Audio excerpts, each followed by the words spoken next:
Dear Mr. or Mrs. Listener, we accept the fact that you're going to sacrifice a whole hour to listen to this podcast, but we think you are crazy. In the simplest terms, you see us as you want to see us. A Ninja Turtle, a Jedi, a redhead, a mic.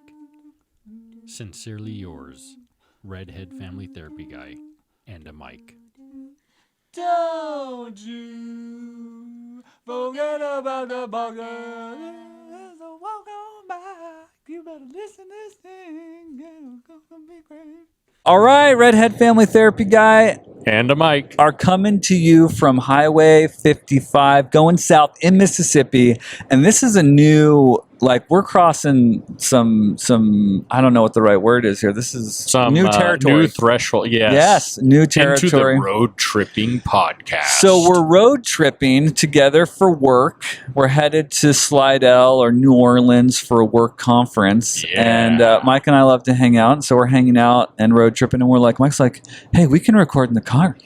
And so I'm like, Why not? Let's do it. Entertain ourselves. That's good. Yeah, because we're going to talk anyway. So I was like, we're going to talk anyway. So we should just talk about something while we drive in the car. Exactly. So here we are doing it. And so and because of that, instead of jumping into a movie, because we've talked about that we want to talk about other stories just besides movies. Yeah, do some books. So we're huge Brandon Sanderson fans. And Brandon Sanderson has a lot of books, and one of the threads is the Stormlight Archives. Yes. And there's 4 books. So full disclosure, I know some of our fans, mainly one, that has not read all the books. We are going to ruin them for you. Yeah, too bad. So sorry. If you don't want the 4th book, The Rhythm of War, ruined, then do not listen to the podcast. Because we're going to... I think we can outline Do it. real quick. So there's 4 books out right now in the Stormlight Archive. The Stormlight Archive is a part of the bigger universe, the Cosmere. And so the 4 books that we're going to be discussing, or we'll kind of touch light on. We're not going to discuss the books necessarily, but a character within. Teft. We're going to talk about Teft from the Stormlight Archive series. Bridgeman. And so it is Way of Kings, and then Words of Radiance, Oathbringer, and then Rhythm of War. You know, and it was Jack, my son, who helped me understand. He's like, oh, the 4th book. He's like, he's referencing books that exist on books. What's the name of the location? What's the name of the I can't remember. Continent? Yeah, the thing. I can't remember. Oh wait, is it Roshar? Roshar. Roshar. Yep, Roshar. So there's actually books, like The Way of Kings is a book. Yes. In the 1st book, and then Words of Radiance is a book, which you hear excerpts from the book. Throughout the books. And so I hope that Brandon Sanderson actually writes those books. It would be cool. How freaking awesome would it be? I would be cool. probably pay any amount of money for those books. Because I'm an audio book listener. Then we can become a Knight Radiant. I know, right? Because I really would love The Way of Kings book that is referenced in the book Way of Kings. It would be really interesting. How cool would that? And I'm sure he's thought about it. How could he not? He couldn't. I need to. If I meet him, we're going to talk about it. Or if we have him on the podcast, which we will have him on the podcast. That would be amazing. There was this one night where he made a post on Facebook, and I commented fairly soon after he had posted, and so he must have been looking at the comments, and I was like, Brandon Sanderson, I'd love to have you on my podcast. And he responded, and he said, I would love to be on your podcast. I'm doing my own, and I'm really busy, but you can try reaching out to my guy. Yeah, his publicist or something. I couldn't find the publicist information anywhere. I'm not in the inner circle. We might have to do like a little Kickstarter or something to fund the appearance fee for Brandon Sanderson. But I know people that know people that know Brandon, so I'm going to work that connection at some point. So massage it. All right, so we are going to talk about, because I've been dying to talk about this topic, because we talk about movies and we just talk about whatever with movies, and sometimes some of our episodes we've had topics about the movies. Yeah. And so I've wanted to talk about addiction. And so we're going to talk about addiction at length today, or that's going to be our topic of mental health discussion. And then we're going to reference this character that has an addiction issue in the Stormlight Archives books, which is Teft. Teft has an addiction to moss. Yes. Which is this fire moss. Fire moss, which you crush it in your hand, and then it like releases some kind of gas, and you have a euphoric response to that. Correct. So that's Teft's addiction. We don't learn about Teft's addiction until book 3. Yeah. When they're in I think there's some allusion to. Yeah. I mean, and you know that he's been put into the bridgemen. So just for a little context, there are these bridge crews that you learn about in the first book. Right. And the bridge crews are basically like the sacrificial bodies that they're thrown out in these wars to take the brunt of the attack. Right. They're fighting the war against the Parshendi, and they need these bridges to deal with the land formations. They have these chasms they have to cover. And so Sadius, who's one of the princes, what are they called? High prince, I think. Yeah. And he, in his fighting of the Parshendi, he uses these bridge crews because the Parshendi will shoot at the slaves carrying the bridge crews, so they're kind of like a distraction. Yeah, it's really to prevent them from getting the bridges across, right? Yes, because the Parshendi want to prevent them from getting across these chasms, right? And Sadius goes of the mind that, well, the more bridges we send out, the more of these people, these disposable bodies that we can use, we'll get at least one bridge that goes bridges the chasm. They're not, and we don't care if we lose these people. Yeah, and they're not shooting arrows at his soldiers. More valuable, yeah, and so it's a distraction. What he considers to be his more valuable, right? Exactly, because Sadius is not a very noble high prince in the. What is the name of their kingdom? Man, these are good questions. It's something with a C, and I'm not remembering. Okay. Yeah. Sorry, I don't have my computer in front of me because we're in the car. All right. So, but it kind of sets this precedent, right, for this kind of overarching theme of the worth of a soul, right? Yes. And so that kind of sets the precedent, which kind of covers the myriad of stories that you have going on within this saga. And I feel like that, to me, man, just really Sanderson really knows how to get to your heart and really tug at I feel like some real deep basic truths that we all struggle with, and that's what I love about his writing, at least specifically in this the Stormlight Archive. I mean, I love a lot of his other books, but the Stormlight Archive, it just seems masterful how he does that. Yeah, the value of a soul, and he does a great job in this story, in this thread, because he also humanizes the enemy. Yes. And really opens up the door. That's been a big part of the 4th book of Rhythm of War, where a good portion of the story is one of the major Parshendi players and how they've kind of been seduced and where they're at, and how the humans of Roshar and the natives of Roshar, which are the Parshendi or the listeners, and and how this other kind of godly character in the universe has seduced them or perpetuated this war between these two races of individuals. It's really is a really cool thought, and I don't want to get too far off our topic here, but I love that idea of in relationships, it's not always, and I feel like most of the time, it's not about right or wrong. Like someone's right, someone's wrong.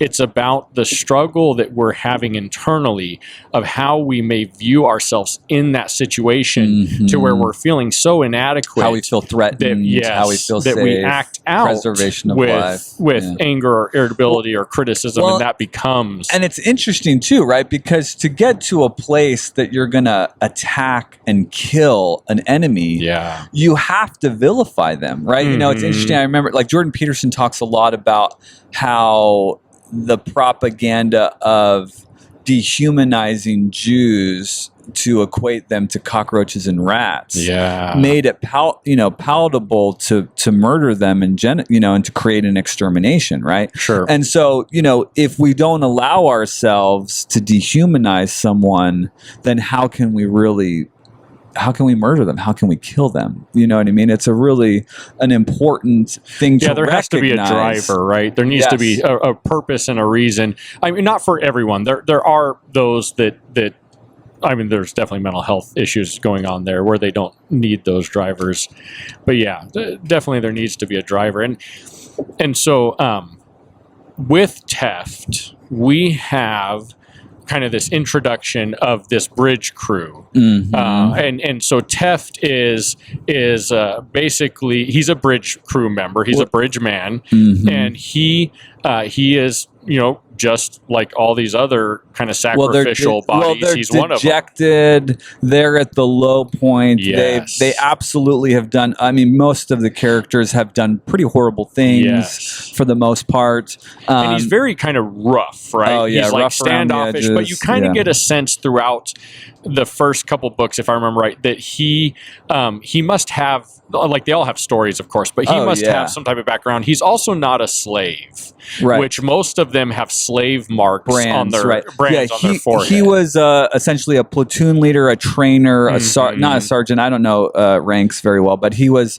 a ranked officer, a training officer, and he definitely had he had skill. He had skill. He had experience. And I think what you're saying earlier is, if I remember right, we find out in the third book why he was thrown into the bridge crew. Yes. But we do kind of get some allusion to, okay, there's some history, some background there. He's not just a normal bridgeman. And he has deep internalized shame, independent of his career in the Army, because of his history. And definitely. Yeah. And that comes, I think that's mostly in book 4, right? But the thing that's so important about Teft is that Teft is really the first one that responds to what Kaladin endeavors to do to protect and save the bridge crews, because Kaladin, which we don't have to go to, let's just stay away from going into too much about Kaladin. So Kaladin will definitely do another podcast on, and he is a main character. I would say, and so I would say Teft would fall into supportive role. Yes, but Teft's story is just so. I mean, there's so everyone. It almost is like everyone's a main character to me, because there's so much depth and story to them. Without Teft, Kaladin wouldn't really discover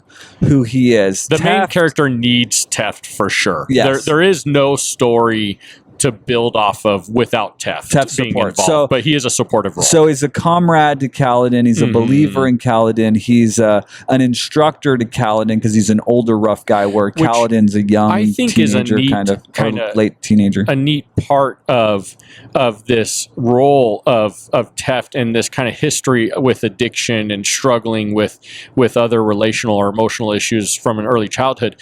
It's kind of a neat way to introduce his recovery.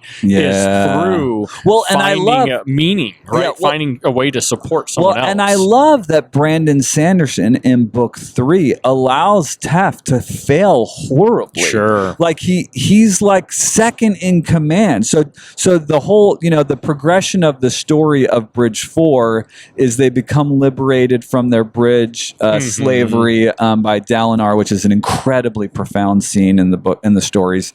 The story progresses, and so you have the Knights Radiant, and Kaladin is essentially the captain of the Knights Radiant, and Teft is second in charge. And I think that's important to kind of just throw out also when we're speaking of Knights Radiant. Knights Radiant is a part of the storyline that is kind of mythical. Yes, it's the magic It's part. like, okay, it's almost like Jedi, right? Jedi in episode 4, where it's like, oh, this mythical thing that I think was at some point, but we're not sure. Right. And so the Knights Radiant are powerful, and to even think that a slave or a bridgeman, a sacrificial, a worthless person, the most dejected and pathetic of society, could become this mythical, mysterious grand, like being. Well, and really an interesting. I love that. It's really it's cool. profound. Yeah, and Kaladin's faction of Night Radiants, because there's a couple different factions of Night Radiants, are the Windrunners, which are the most honorable of the Knights which Radiants, is such a cool thing. It's profound. All right, and I think that's really interesting when you think about addiction and recovery, because let's digress and talk about addiction, right? So let's just overview. I have, like, when I talk to folks, or we have this opportunity to do psychoeducation with faith leaders in our work. And so one of the things I'll talk about when I say addiction is the most basic fundamental way to understand addiction is it's a maladaptive coping strategy. We all have distress in our lives, and when faced with that distress, we turn to a coping strategy that's not healthy. Yeah. That's what addiction is. And it's a compulsory behavior. It can be substance based, it can be behavioral based, it can be food. Well, and that's a great point, because I typically will use the term compulsive behavior. And I like that because an addiction is a compulsive behavior, but a compulsive behavior may not be a diagnosable addiction or a maladaptive. Clinical. Maladaptive. And so compulsive behavior, if you hear me reference that throughout, I'm just referring to behaviors that yes, could be addictions, or they could just be a behaviors that you want to stop doing. Right. Because of the compulsory nature of them, right? But it could be anything. It could. Shopping, screen time, eating, gambling, substance abuse. Getting angry, all types of things. Right. So anytime where we feel, and what happens, all right, so the compulsory behavior is turned to when we're, the word that we always use, and the word that is becoming a pop culture word, is triggered, right? Sure. So the distressing emotions are triggered. That could be anxiety, that could be depression, and I think that's really self-loathing. Interesting, because I think a lot of times with behaviors, we think the initial trigger is oftentimes a thought, or something we see, or the thing. or the thing itself. Like particularly in pornography, one of the big things I work with individuals that are struggling with sexual acting out and compulsive sexual behavior is they'll get real stuck in the sex because there's all this shame about unhealthy behaviors in regards to sex, which are still pretty hated and loathed and judged in our community and cultures. But really, it's not about the sexual acting out. It's about the distressing emotional experience, and that's turning to the maladaptive behavior to escape or soothe or reward. And I think that's a really important point. Yeah, is this idea that, hey, we have triggers, but your initial trigger is always going to be related to some type of emotional distress. Yes. And identifying. And I think that's where a lot of struggle, I think there's really two areas where a lot of struggle come in to recovery. Yeah. And that's a failure to recognize what these initial triggers are and how to identify and then develop coping tools specific for them. And then shame is the second one, but we can get into shame. Yeah, we're going to. But so, you're going to be hopelessly incapable of recovery if you don't have what I call a two-pronged approach to change. And that is the day-to-day awareness of triggers and maladaptive coping strategies and the rituals and behaviors that are a part of you falling into, or the structure that's around you acting out. And then the awareness of the shame or the deeper emotional trauma which addiction is organized around. So there is the addiction is considered a well-worn cycle, right? And so to be able to overcome addiction, you've got to cultivate a psychoeducational understanding of the cycle of addiction. And I think that's what is heartbreaking to me a lot of times when I'm working with people, is that they'll come in feeling so hopeless because they've tried everything, but they've not tried. They have not identified their emotional triggers. They have not identified their shame. Key, right? The recognition to what's really going on, and that's really tricky when it comes to compulsive behaviors. Which is why we're huge advocates for AA or support groups, because the support group community and getting into those environments.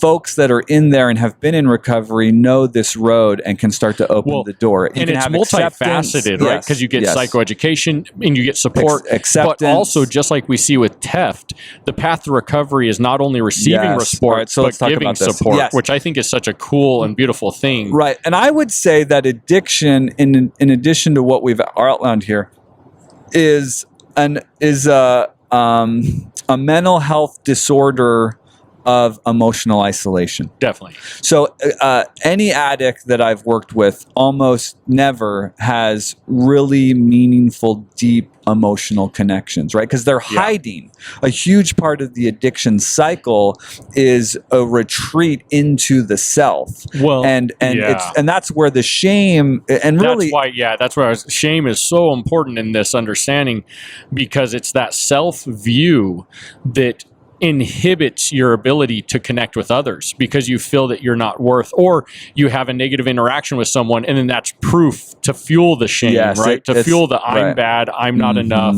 Look this at is what hopeless. I did. I betrayed. I'm wasting all this money when my family can't pay bills. I'm betraying my spouse by acting out in this way. I am a terrible, horrible, loathsome individual, so I should just go use and act out. And it's the connection that heals all that. Right? Being able to connect, being able to because there's an attachment injury as a result of whatever history or traumas we have, and so the opportunity to connect with others that have struggled, where we find acceptance and encouragement, it creates this atmosphere where, like, oh, maybe I'm not a horrible, deplorable person. Here are other individuals that have struggled, and maybe other individuals that have struggled far worse than I have, and here they are listening to me, hearing my story, and they still like me, and they don't think I'm a horrible, terrible person, right? So and there's this opportunity. Groups are so powerful, even though they're not therapeutic, right? No, they're just support. And that's why they're so powerful, is because of the connection, the understanding that can come through the connection, or really the feeling of healing and identifying that I'm not worthless, right? That's right. I have value. I do. That really becomes that powerful tool to move forward. And, I think that that's interesting because, like you said, oftentimes when I'm working with someone who's struggling with compulsive behavior, they're not thinking, I need to work on my relationships. No, they're they thinking, don't. I just need to get some tools so I can stop this. They're problem and it should stop in the next week if I have the right tools. They're focused on the alcohol. They're focused on the pornography. They're focused on the food.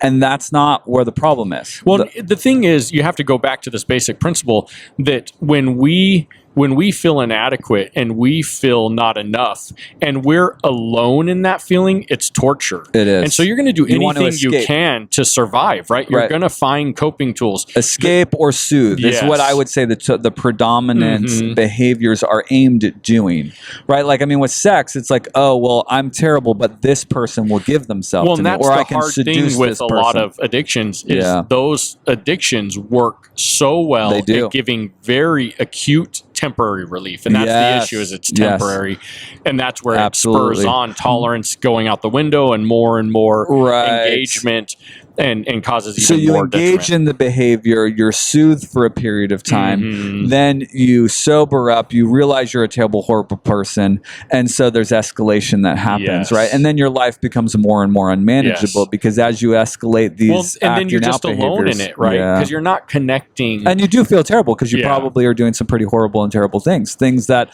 violate your own moral code, your own sense of rightness. And I think that's what's so beautiful about Brene Brown's definition of guilt versus godly sorrow or shame is this idea that shame is really, it's all about your identity and how you view yourself, versus guilt, which is recognizing that the action performed was wrong. Yeah, I shouldn't steal. It's identity versus action, which is why that's, and the restoration of that is built into the 12 steps, because when you do a step 4, you do a full inventory, you do a step 5 where you really specifically articulate all of your misdeeds, and then you have the opportunity to make decisions about restitution of the behavior thing that you did that was wrong. instead of internalizing the idea that because I did these things, I'm not worthy of love and belonging, which is the lie. It's not true. And this is where I get a little, I might get kicked back at this about this at times.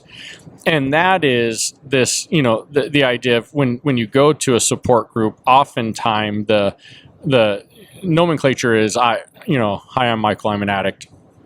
And I'm not. Yeah. And I'm a big advocate on, I don't want to identify myself as anything but of worth. And I understand. I think there's value in the acknowledgement that my life has become unmanageable and I am compulsively bound to this behavior. Where I go is, hi, I'm Michael, and I struggle with an addiction. Yes. Versus I am an addict. And it's just a play on identity, right? It's who I am and what that means, because I am not my addiction, right? I am of worth, I am of value, and I have the ability to become, really, really whatever I want to become. I mean, there are outside limitations on us at times, and depending on where we grow up. And I think I can get to a place where I can dunk. I mean, maybe, if I did if I followed the knees over toes guy, little trampoline, action, in there. But so I think that's an important. I respect the addiction community and the encouragement of acknowledgement of addiction. I love the CR movement around addiction, where I'm a son of God, that struggles with a compulsive behavior, and it's gotten out of control. But I'm a strong narrative oriented therapist as well, and I worry about the limitations of I'm an addict, always an addict. I don't tell people not to go to AA and AA. Oh my gosh, no, absolutely go. Like, they're great and they're support. I think that just some education and understanding about what you're saying, awareness of who you are and what that means, and decreasing shame, understanding how to appropriately deal with guilt, so that you can continue forward and not get stuck in those feelings of isolation, feelings of self-hatred that perpetuate that cycle. Because shame really is the devil of addiction. Oh, like it's the core. It's the hidden. It's the number one for me. The number one thing that perpetuates the cycle that nobody is aware of. Like, it's so hard to understand how deep shame is. Yeah, if you don't overcome shame, if you don't become articulate about shame, how you can get out of the cycle. You can't get out of the cycle, because you're not going to understand your emotional triggers, and you're not going to do the work of restoring your sense of value, which is why Teft is such a profoundly important character, and the way that Brandon addresses and writes about his journey is really essential, because here's Teft, second in command in book 3, and he is completely fallen full into his addiction. And the cool thing about the Bridge 4, which is the community of slaves that have become redeemed and have cultivated this personality and persona of the Knights Radiant. So they're this core group where they have acceptance and love. And so Teft's in this really supportive community and is an important person in this important community, but this is part of his shame, is that like, people can't count on me.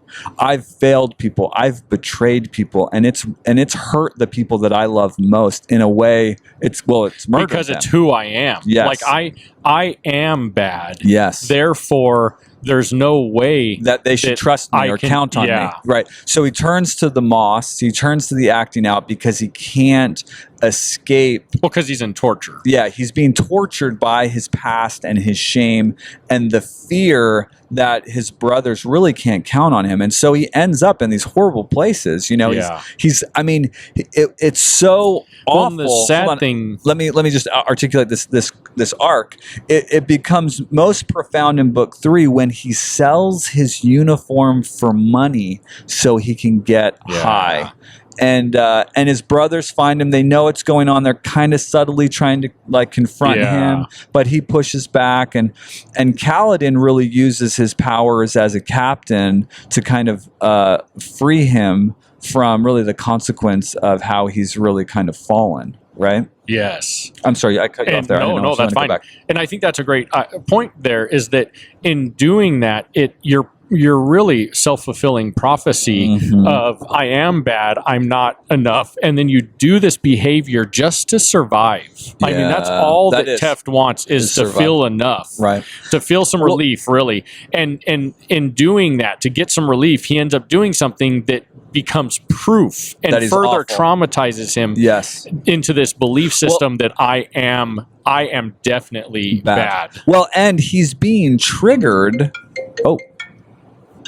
He's being little phone call for you guys. Yeah, we got a little phone call for your people. And he's being triggered by the emotional and relational progression that he's a part of in this friend group, right? Yes. Because his friends are counting on him, and that triggers his shame because he's betrayed, or he's perceived that he's betrayed people that he loved, his family, and this group that he was a part of. If you care about someone and you feel that they're relying on you, and you're a piece of crap, you know that deep down you are nothing. Like, you sincerely believe I'm nothing, I am bad, I'm not enough. Then how torturous would that be when you truly care about someone and love them? And I think that's what becomes so confusing for family members in this addiction cycle, or this compulsive behavior cycle with those that we work with, is they see at moments this love and this desire to really do the right thing, but then they continue to fall prey to the addiction. Yes. And it's really confusing. And that's because that person is good. They are a good person. They're awesome. They're loved. And they value, they're loved. Like, they value reaching out and serving and supporting others, but they just can't get past the shame. They truly believe that they're bad. Well, and you can only go so long, right? Right. That's the intensity of the trauma that exists in the life of addicts. And that is such a difficult impasse, because you have to dare to believe, or you have to see a different story that you are, or you've got to learn to separate your identity from the addiction, right? Yeah. You can't see yourself as the behaviors. You need to see who you are. You need to see your value. You need to see that you are good and capable of connection and experience connection. And the belief in that connection is what really perpetuates and moves forward recovery, right? Because one of the key things that happens, this is a key moment in the life of anyone that's engaging into recovery, because the triggers don't stop. Even if you make some significant progression with your understanding of triggers, the triggers don't stop per se. No. You know what I mean? Like, even myself, I think I'm in a really emotionally healthy place in my life, but it's like the Paul thorn in your side that kind of never goes away, because that's the intensity of an attachment injury, right? And so, you have to develop an awareness of that. Well, that's why connection becomes so important. Right. And so these key moments where you're triggered, where you're at the precipice of, am I going to isolate in this maladaptive behavior, or am I going to call my sponsor? I'm going to reach out to someone and get a soothing, acknowledging, connecting, like, hey man, I've been there. Hey, I know what you're going through. Because a lot of times addicts don't even have to talk about the behavior. They need to talk about the fact that they feel alone. Yes. Right? They need to talk about the fact that they feel, that the shame experience, the excruciating, isolating, vexing experience of that trauma is what they're living in. And that's where the hiding and lying is squashed, right? Is when we identify that, okay, I'm not bad, I'm struggling. Yes. And if I reach out and talk to someone or connect with someone earlier than later, then it becomes a powerful coping tool instead of the maladaptive behavior. And I love to use a very simple cycle.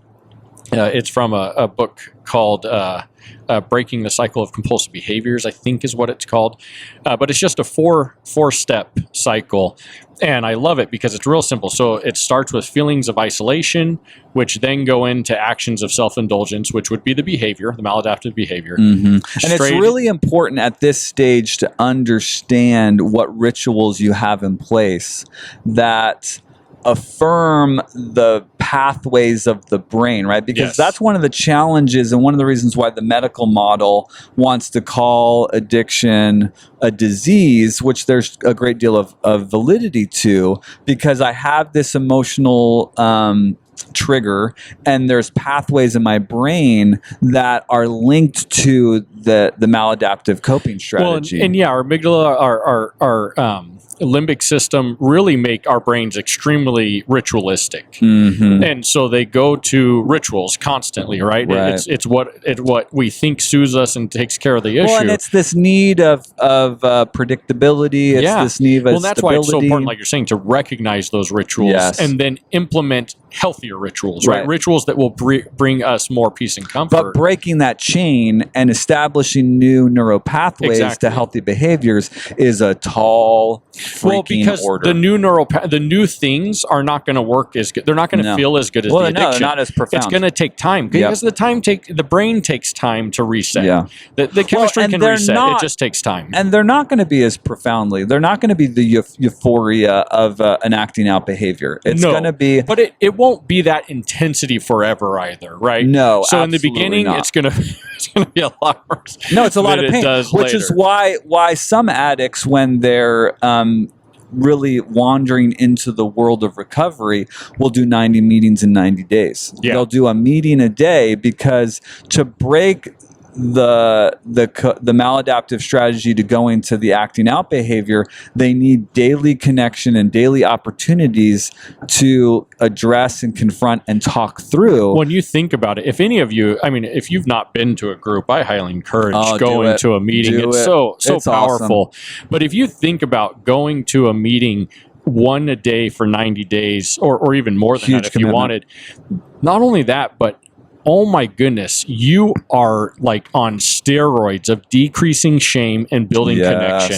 Absolutely. Like that, there is so much power and spiritual growth that comes from these meetings in really just connecting and feeling that you are something. Yes. That you're not relatable. This trash. You're not trash. And the 90 day mount is significant because we know that neuropathways, breaking neuropathways and establishing new pathways are around like a 45-day kind of magical number. So you're doubling that, right? You know, like the intense. And it's also important to recognize that really research shows, you know, you want to, if you're going to implement new processes, you really want to keep them for at least 5 years.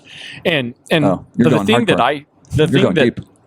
that I think is really powerful about that is that if you've done something for 5 years, why even stop at that point? Right. And I think that that's really powerful. But you know, the idea there is that, you know, that recovery, what they've seen is recovery is really a 5-year process. And the thing too to understand is because of the nature of engaging in addictive behavior, where you have the euphoria of brain chemicals in response to the behavior or the substance that you engage in, when you detox, you're going to feel like crap for 45 days. Well, and that's why that 45, 90 day is important, right? Is that you're going to have the brunt of it. Right. And then you'll have moments throughout time. Like a lot of people I've noticed, it seems like, you know, right around, I feel like a couple months in, you know, it starts to see, and then it's like 6 months and then a year. You have these moments where you get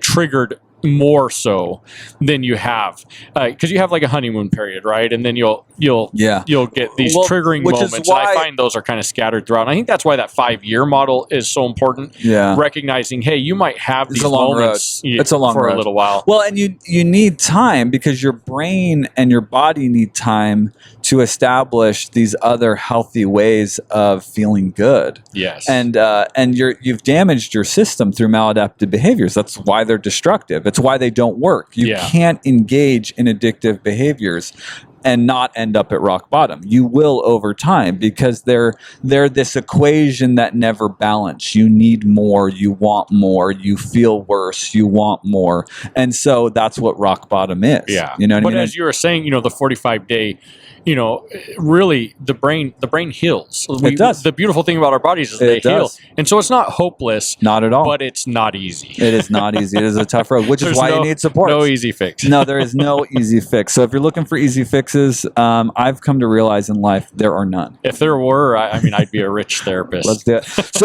So in the context of this idea that we're talking about, one of the things that's so profound about this character Teft is in book 4 of The Rhythm of War, before this really traumatic moment, Teft realizes. So Teft gets struck down and he's in this coma, and he gets awoke from this coma, and in the delirium he's like, oh no, I relapsed. Yeah. I'm so terrible.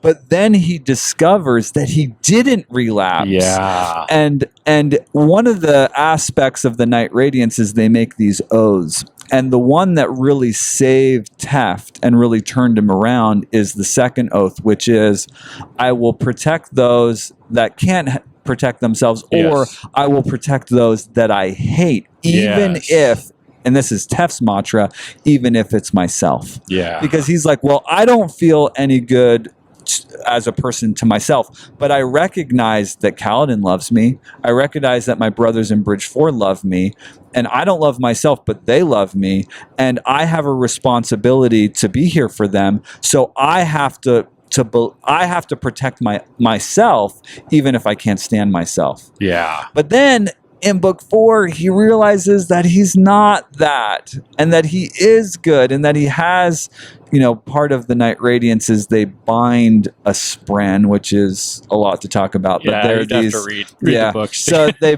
bind this, let's say, they're fantasy books. Yeah, so some like supernatural personified force. Yes. That's like you could say a pixie or something. Yeah. Kind of, maybe it's fairy, like, pixie. Some people will not like that description, but it's the easiest one. It's like Peter Pan and Tinkerbell, but essentially it's a more bonded relationship, and the relationship with it gives you powers. Yeah, you're able to take power from them, and they also take power from you. Mm-hmm. So it's this symbiotic relationship that allows for Night Radiance.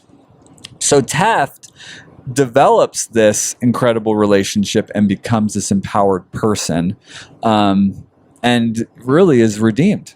Is a really redeemed character. And I love that about Teft, because I firmly believe that really the path towards the desire to connect and love others always and really starts with loving ourselves. Yeah. And we can't actualize the full potential of loving recovery and recovery. Yeah. If you hate yourself. If we don't. Which is really important to appreciate, that the addiction cycle is organized around the internalized shame. Yeah. Right. Mm-hmm. So the way that I work with recovery is I really try to help my clients recognize this model of shame, or this mantra of shame, or the story of shame. My own story of shame is that I'm invisible and that I don't matter. Mm-hmm. Right. So all of the recovery work or healthy coping strategies, I'm engaging to counteract the lie that I'm invisible and that I don't matter. It's not true that I'm invisible and I don't matter. Look, Michael likes me, amazingly enough, so I matter to him. So that's not true. And so my relationship with Michael soothes or confronts or is the opposite of that internalized idea. Because anytime that I feel like nobody's listening to me in my life, I can send Michael a text and talk to him, and we can talk about work. I don't even have to say to him, I'm feeling invisible and like I don't matter today. I can just engage Michael about our friend, about whatever we talk about. And I think something important here is that if you're on the other side, like someone's reaching out to you, you don't have to do anything besides be there. And I know that can, there's a little side of the highway action for Don't drive off the road, or this podcast is going to change quickly. The road's yelling at me. The thing that I think is really important for us is that if someone comes to us, we don't have to worry about what do I say, what do I do. Yeah. Just I'm here for you. Yeah. Well, and just I want to know more. Yeah, tell me. You don't have to do anything besides that. And I'm going to bring a Christian idea into this, but it's essentially all you have to. the only thing you really have to do is allow yourself to mourn with those that mourn. Yeah, sit with You don't. them in That's it. it. Mhm. And that's really one of the profound things that Brandon Sanderson writes into the redemption, which we won't go into. Well, and it's healing for both Kaladin. parties. Yes, right. it is, because it's connection, right? So it's not like if somebody comes to you in a time of need, maybe they have a specific need request and you can do that or not do that. Sure. But really, it's just about like sharing a laugh, letting them vent about something that's horrible and frustrating in their life, and just being like, yeah, that makes sense that you're upset and pissed off about that. Like, you have every right to be, right? It makes sense to me that you would be feeling really hurt by that, you know, but I love you and you're I think great. Ultimately, you know, if someone comes to me, I want them to get to a point where they're comfortable to share what's underneath, right? Because that I know from That's my the primary emotion. You've heard us talk Yes. about this, right? That's the because primary that's emotion. what leads to true connection is when someone can share that with you, and your response is simply just, I hear you. You know, I want to know more. Help me understand. Yeah, help me understand. It's just simple about like being that. curious. It's just about being curious to their experience.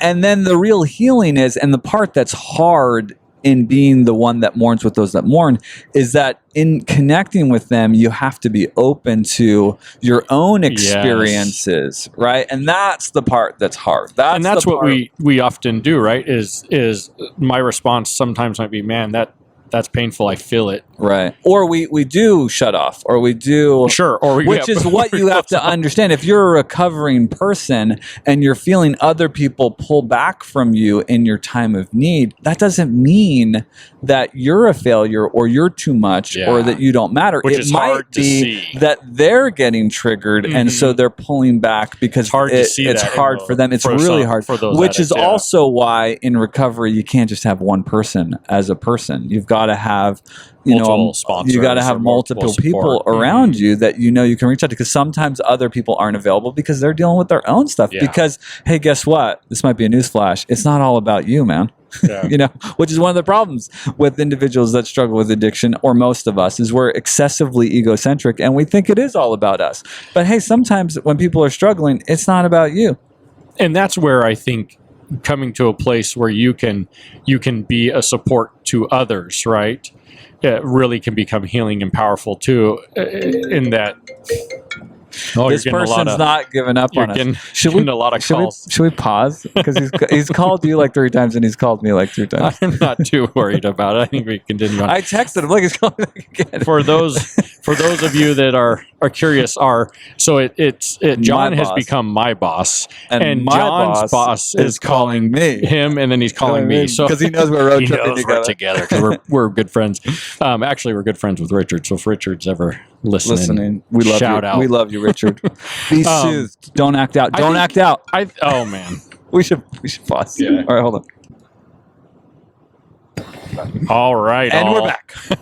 We're back from the interruption. Thank you, Richard. That was great. It was great to talk with you. It was beautiful. So we were talking about Teft and addiction, and I think we were at the point where, I was hammering the point of his self-acceptance. Oh, and we were talking about how shame is the center point that the addiction cycle is organized around. Yeah, and you how just brought up even the point of where he talks, or you were talking about the second ideal. Yes, that he had made. Right, and the thing to understand about Teft and the reason why he's so riddled with shame is because his family of origin was a group of people that were kind of zealots maybe, or they were trying to initiate the return of these night radiants. So they were putting themselves in danger. And so Teft didn't necessarily believe that this stuff would work because they were essentially putting themselves in danger. Basically everyone, right, doesn't believe. It's kind of this mythical thing. Yes. And so they're having to do these things like some night radiants can fly. Right. So they people jump were off like a building. jumping off a building Yeah. and like essentially committing suicide. So Teft was And the idea is that it's through that process that you can get the spren to connect with right, you, which is erroneous. That's not how it Yeah. works. So Teft goes and tells the city lord about this group, the Invisager, to try to stop them from doing what they're doing, but they wouldn't relent. And the city lord executed the whole zealot group of the Yeah. Invisager, except for Teft. And so Yes. he feels awful because his parents and this, community was exterminated because he told on them. Yeah. But it was that information about the Knight's Radiance and Surge Binding that led him to recognize that Kaladin was a Surge Binder and he didn't even realize it. So he's able to give some basic information of the emergence of Kaladin in the beginning stages of the Night Radiance. He knows about the first ideal. He knows about being able to take in Stormlight, which allows you to use these powers or whatever. And so if Teft hadn't had that knowledge from this group of the Invisitors, he wouldn't have been able to coach Kaladin into his powers, right? Yeah, so it's kind of like this struggle between feeling immense shame for feeling like I'm the reason. I betrayed the people that counted I'm on bad. me. I'm wrong. Yeah, Right. I'm this innately untrustworthy person. Right. Which is what is triggered with him in the friendship and the community that he has with Bridge 4, because as they get closer and count on him, he feels a deep shame and like he's going to fail them because he failed his people, right? Yes. And it's a belief, right? He truly believes that. And as he grows to love them more and more, it becomes more real and more torturous for him. Yes. And that's the battle that he's going through, which eventually we see he starts to fall prey to the addiction more so. And then in book 3, he sells off his uniform, which for the Bridgemen is very symbolic. It's a betrayal. Yeah, well, because the Bridgemen these are slaves that are unworthy of being anything militaristic or honorable. Putting that on is like this new identity. Yes. So it really is kind of symbolic that he sold it, right? Because Yeah. it's like saying, I don't belong here. Exactly. And they wouldn't have it because they all love Teft. And and the cool thing that's a part of their brotherhood is that they all have these paths. Yes. They all have these pasts. Which is true of all of us. Absolutely. And yet we don't see that, right? We don't see the connections that we have. No. We don't share it. We keep it secret. Right? Yeah. Which is what keeps... Well, we don't see it in others also, right? So we don't share it oftentimes because we feel like, right. Or your thing isn't that bad. Yeah. Mine's this bad. Yours is only that or bad. I could forgive you for doing this, but why would anyone forgive me? Nobody could ever forgive me for these horrible things that I did. Right? And so we have this history, this story with Teft where it starts from a place of inadequacy, shame, not being enough. I am the bad thing that has caused horrible things to happen, which then spurs into looking for a way to cope with this and just really desiring to connect and to be there for others, which is truly who he is. It is who he is. Yeah. And yet he can't see it. Yeah. He's this, he's this gruff mentor. He's this guy that is very lovable and likable. He believes in these guys. He believes in Kaladin. And he's really the support structure that organizes the emergence of this group, in conjunction with Kaladin. And it's really cool because you see some recovery and growth starting to happen. Yeah. But you don't really, I feel like, see more actualization until he really believes that he is lovable, that he is worth even protecting his own self. Right. And that's a really interesting thing because in addiction, it is selfish, right? It's putting my needs first. But I think that might be a misnomer in of itself because really what you're doing is you're hiding your needs and you're just trying to survive. And so I think oftentimes we look at it as a selfish thing, but I think it's really not selfish. It's a cry for help to connect and feel lovable and feel enough, but you're doing it in ways that are destructive and hurt not only yourself and others, which self-actualizes what you believe about yourself. Well, and is a part of really the fulfillment and the full arc of Teft, that in this moment, in this very key moment in book 4, he stands up to one of the betrayers, one of the former bridgemen has betrayed the whole group of bridgemen and is coming to harm the bridgemen. And Teft stands up to him and gives his life. I mean, he gives his life in a way that protects the other Knights Radiant and bridgemen in that moment. And so the full arc is realized, where he realizes that he is good, and he acts that out in giving of himself and sacrificing himself in a way that protects the other Knights Radiant. And so the one that breaks away, Moash, the bridgeman, becomes powerful in his own right, and he'd be interesting to do a podcast on also. Oh, he's so riddled. But yeah, it is so powerful. I don't know how. I'm not sure how Brandon Sanderson. He's brilliant. He's brilliant. He really pulls. He's relationally, emotionally brilliant, and his ability. If you're a person that, I don't know what it says, but Brandon Sanderson does an incredible job of discussing and portraying and processing through these characters' mental health issues. I mean, there are multiple characters. I mean, Kaladin suffers with the most wretched and debilitating form of depression, and he does an amazing job of dealing with that. Brandon Sanderson deals with PTSD, dissociative identity disorder, addiction. I mean, he manages, and he's got a lot of redempting characters and characters that don't. Yeah, and so it's he's a masterful relationship writer.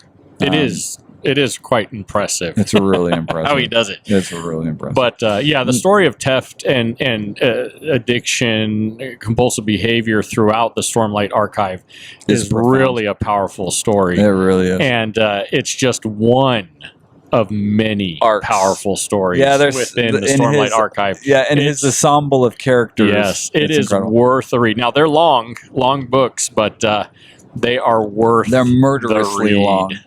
They're like 40 hours of. They're 40 hours plus 48 hours, and they're anywhere, I think, from like 1,000 to 1,300 pages. But man, depending if you're paperback. They are compelling, though. Anybody that likes to decently read, that I've turned on to them, cannot put them down. Yeah, they are engaging. So you're welcome, Brandon. Thanks all for listening. It was a lot of fun. There's Teft. Yeah. All right. Good times. Yeah, it was fun. All right, y'all. Adios, amigos. Be well, people. Bye.